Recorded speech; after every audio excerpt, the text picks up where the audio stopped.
Hi everyone, it's Rabbi Briskin with a thought for Shabbat. Ever since watching Hamilton on Disney Plus a couple of weeks ago, different lyrics from its extraordinary collection of memorable songs often come to mind. Today I woke up with this refrain in my head: who lives, who dies, who tells your story? Captured most powerfully in the final scene, as Eliza Hamilton seeks to ensure that Alexander's story is told, that his legacy is preserved, and that his contributions to the founding of our nation are not forgotten. In this week's Torah portion, Devarim, the first of the final book of the Torah, Deuteronomy, Moses is the one telling the story of the Israelites. The Israelites are encamped on the other side of the Jordan River, preparing to enter the Promised Land. Moses uses this moment to prepare them for the next stage of their journey, one he won't be leading. In a series of speeches, Moses reviews the history of the Israelites' wandering, hearkening back to the narratives shared throughout the books of Exodus and Numbers. He pays close attention to the formation of the community, their issues of social, political, and economic concern, hearkening back to many laws and statutes taught in the book of Leviticus. At the end of the story, Moses has his moment, sharing his farewell address with the people.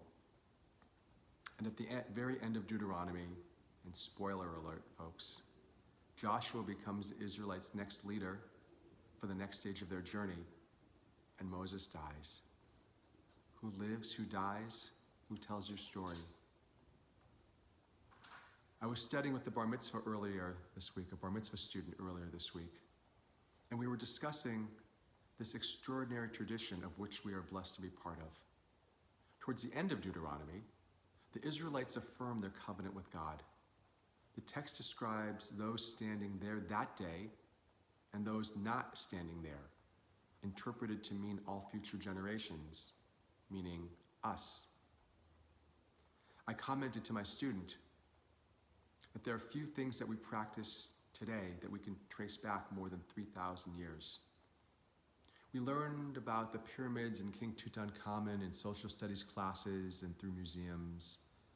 The ideas of Socrates, Plato, and Aristotle are still very much alive and part of our civil discourse. However, these wise men lived 7 centuries after the Israelites entered the Promised Land, and well after the time of the prophets.